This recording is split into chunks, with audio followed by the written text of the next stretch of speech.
Hello, everybody. Um, for our last read aloud of the school year, last few weeks, I decided that I wanted to indulge in some myths. Um, we talked about the Iliad and the Odyssey during our unit or our week long unit on myths, from my view. And a lot of those were centered around the Iliad and the Odyssey, or centered around really Greek myths, right? We talked about Zeus and Hera, Aphrodite, Achilles, and I talked to you about allusions. Now, a lot of allusions are made to Greek myths, and a lot are made to the Iliad and the Odyssey. Um, it's an important piece of literature, and that's why for years, the intellectuals reference it very, very much. A lot of literature, old literature especially, makes reference to it. There was a reference in our last read aloud, The Wind in the Willows. It's the Odyssey or Ulysses Returns. Well, that was I think the Latin version of Odysseus. That's how you said his name. But so anyway, I like reading myths, and I think you guys liked them too. So I wanted to kind of delve into Homer's epic poem. Okay, this is my grandma bought this for me when I was your age. This is from I'll have to look at the copyright here. 1991. So I was 10 when my grandma bought this for me. Wow, that's old. It's a fantastic read. I've read it a few times in my life. It's not like the official version, but this is considered an epic poem. Okay, well, details. It has a lot of Greek mythology in it. A lot of allusions are made to it. Remember, allusion is a reference to something well known. So we're gonna just dive into this. There's some pictures. It's a bit of a picture book, and I'll read the back for you here. This beautifully illustrated book introduces young readers to the fascinating and exciting world of Greek mythology. The Iliad tells of the long, long siege of Troy, which ends when the Greeks win the war using a wooden horse. We read that, the Trojan horse, right? Odysseus is one of the Greek warriors, and the Odyssey describes his amazing adventures on his voyage home from the Trojan Wars.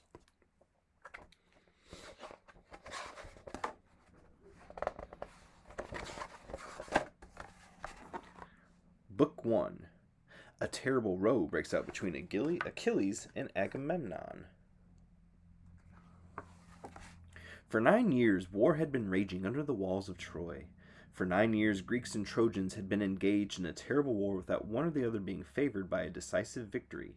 For 9 years, they had fought and died. Now was a time of truce. But the Greeks were still dying. They were dying of a strange illness to which there was no known remedy. It was a clear sign of Apollo's wrath. But why such anger? Why? Asked Achilles, king of the Myrmidons, the strongest of all warriors. Calchas, our priest and prophet, tell us the reason. Why does the god Apollo prosecute us? How have we offended him so? Silence fell on the assembly of the Greek prince, and Calchas, with a stern face and frowning forehead, replied, Apollo wants to punish he who holds as a slave the girl Chryseis, daughter of Chrysis, the angered god's chosen priest. Chrysis, you will remember, came here to ask for his daughter's release, but met with a blunt refusal. For this Apollo strikes us. These words were greeted by a general whisper, and all turned to Agamemnon, the supreme leader of the Greeks. It was he who held the lovely Chryseis as his slave. It therefore fell to him to placate Apollo's wrath by returning her to her father. But no one dared to speak. No one except Achilles, who said, King, do what you must. Give up the girl. Give her up? Asked Agamemnon haughtily. I, the leader? I can do, yes, but on one condition. In exchange for Chryseis, I want a slave as young and as beautiful as she, and I know just where to find one. Perhaps you are thinking of Briseis, my own slave, asked the troubled Achilles. Precisely, came the harsh answer, and if you do not give her to me, I shall take her myself. Achilles felt burning anger rise in his chest, and it was with great difficulty that he controlled himself and checked the impulse to reach for his sword. Trembling with rage, he said, So that is your wish, is it? You want to take away from me what I have fought for? The Trojans have never done me any harm, and they have never offended me in any way, and yet I am fighting against them. And for whom? For you, you coward! I have left my country, I have come here and risked my life because a Trojan, Paris, has abducted Helen, your brother's wife. You said the offense done to Menelaus was an offense to the whole of Greece, and we listened to you. We came to Troy and we have fought, and I harder than everybody else. Is this to be my reward?" In the frozen silence, Achilles went on. "Beware, Agamemnon. If you take Briseis away from me, I shall no longer fight. I shall sail back to Greece with my men." "Go if you are afraid. We shall go on fighting without you," Agamemnon cried. For a moment, it seemed that Achilles and Agamemnon were about to leap at each other's throats. But Nestor, the eldest and wisest of the Greeks, spoke up severely. "Calm down, both of you. Can't you see that you are only favoring the Trojans by behaving this way? Agamemnon, you cannot take Briseis from Achilles, and Achilles, you must have more respect for the king." These were wise words, but spoken in vain. Achilles contemptuously left the assembly and retired to his camp. Soon afterwards, 2 of Agamemnon's messengers arrived at his camp to fetch Briseis. Achilles raised no objection. He ordered Patroclus, his dearest and most loyal friend, "Fetch the girl." Pale-faced, Achilles watched Briseis as she was led away in tears. A few days went by, and a Greek ship entered the port of Chryse. Odysseus, king of Ithaca, stepped ashore and solemnly returned Chryseis to her father. "Here is your daughter, Chryseis. Now ask Apollo to spare the Greeks." "I shall do so," replied the priest. "Come now, let us carry out the required sacrifices." And it has pictures here. Achilles watches the weeping Briseis as she is led away by Agamemnon's messengers. In the meantime, Achilles was beside himself with anger. His companions had never seen him so distraught. After a long outburst of bitter tears, he paced along the shores of the crashing seas, trembling and cursing, and suddenly turned toward the sea and cried out, "Mother! Mother! You who have brought me into this world, if only for a short while, hear me! They have offended me! They have humiliated me!" He cried and sobbed again until out of the sea where she lived rose Thetis, his divine mother, troubled to see her son in distress. She came to him and said, "My child, why are you weeping?" "You already know the reason, mother. I beg of you, help me seek revenge. You are a goddess. Go to Zeus, father of all gods, and ask him to support the Trojans, to grant them victory so the Greeks may see that without me they have no hope of winning the war. Oh, mother, I call upon you. Hear me. Please help me." Moved, Thetis promised and flew to Olympus, the sacred mountain where the gods assembled. She begged Zeus to help her avenge Achilles' honor and grief. Zeus, frowning, listened to her. The long war was worrying him and dividing all the gods. At last he answered, "Thetis, I can refuse you nothing. So be it. The Greeks shall pay dearly for the injury they have inflicted upon your son." Looking out to sea, Achilles calls out to Thetis, his mother, if you can see that picture. And it's a little dark, but there's Achilles. His mom's right here. Book 2. It was night. All the men were asleep, so were all the gods, except Zeus. In his tent, Agamemnon was also asleep when, descending swiftly from the heavens, Dream came silently to him and whispered in his ear, "You sleep, Agamemnon, even though you command an army and a fleet. Listen, Zeus has sent me. Through me he speaks. Do not hesitate any longer. Gather your troops and move towards Troy. Fight and you shall win. Zeus and the other gods have decided so. Agamemnon, victory is yours. Take it." Dream vanished and Agamemnon woke up, deeply impressed. So the gods had decided. He must attack, and at once. Victory was certain. He got dressed, buckled his sword, and picked up his scepter. He never imagined that by sending him Dream and inciting him to battle, Zeus intended to humiliate the Greeks, as he had promised his beloved Thetis. Agamemnon before summoned all the princes and told them about his dream. "Let us prepare," he said, "for the decisive battle. But first, in order to test our soldiers, I shall tell them that the war is over, that we have lost, and that we shall never succeed in conquering Troy, and that we must abandon our camp. When I have spoken, it will be your turn. Each one of you must speak out and urge his men to remain. Exhort him to battle. Remind them that the honor of Greece is at stake and that one cannot accept defeat.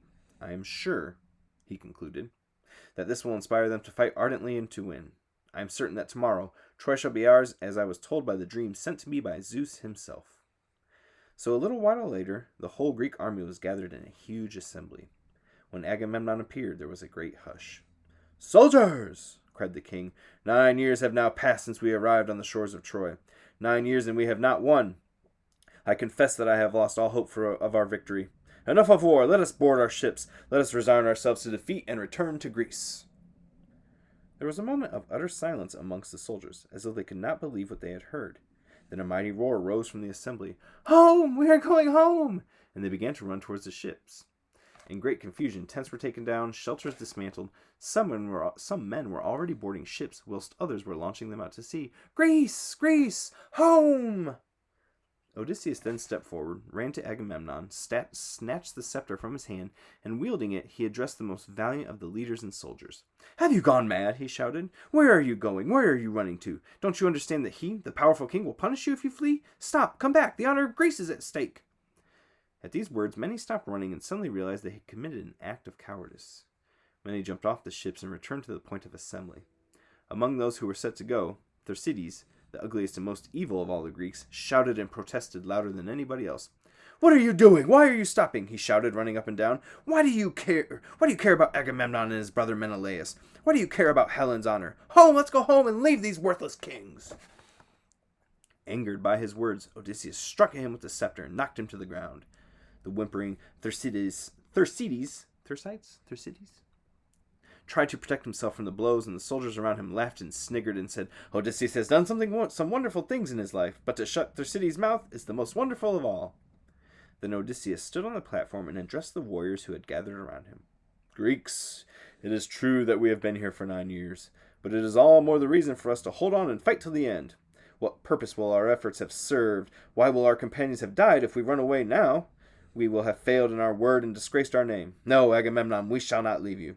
Nobody," he added, "is thinking of returning home, not before we have taken Troy, not before we have avenged Helen's honor and the honor of Greece. But," he concluded threateningly, "if any fool wants to leave, let him get to his ship, but let it be known that instead of escaping death, he will meet it instantly." In the silence, Agamemnon stepped forward. "In the name of Greece, my friends, let us then prepare for our decisive battle. Yes, victory is ours. Eat now, then sharpen all swords and spears, and let each man join his rank, his companions and his prince. We shall attack, and we shall not stop fighting until we are inside Troy." A great cheer acclaimed those words, and a few hours later the Greeks moved in battle order towards the city. Those who were able to had made offerings to the gods and prayed that they might be saved from death. But they were all determined to fight and put an end to the war which had lasted too long. In a clatter of iron, the Greek army marched to battle across the vast green plain which lay before Troy, and where ran the rivers Sementa and Scamander, which the gods also called Xanthus. Meanwhile, in Troy, a conference was taking place. The Trojans had gathered around their wise old king Priam and were discussing the war and what could be done to end it. The discussion was suddenly interrupted by a sentry who rushed in from the walls. "Kings, brothers," he shouted, "the Greeks are coming!" Instantly, Hector, the Trojan leader, the son of Priam, leapt to his feet and exclaimed, "To your posts! The meeting is adjourned! Be ready to leave the city!" Immediately they all rushed to arm themselves, while the elderly, the women, and the children anxiously gathered on the walls. The trumpets blared, the horses pawed the ground, the ranks fell into line, and the gates were flung open, for Hector wanted to face the enemy on the open field. One by one the bristling divisions marched out and lined up for battle around Thorn Hill, a lonely hillock which stood out in the middle of the plain. The two entire armies were on the field facing each other. Such an array of forces had never been seen. The battle which was about to begin was perhaps to decide the fate of the war. I'm getting chills just reading it. Think of this big battle that's getting ready to take place. So epic. However, among the princes, one leader was missing. Achilles, the most feared Greek and the bravest, had remained in his tent. And that's where we'll leave off. We read books 1 and 2. We'll read book 3 tomorrow. Pretty cool stuff, huh, guys? So make sure you're setting up a new reader's response journal, and we're going to check out, we got some activities we're going to do like we have been doing with our readouts.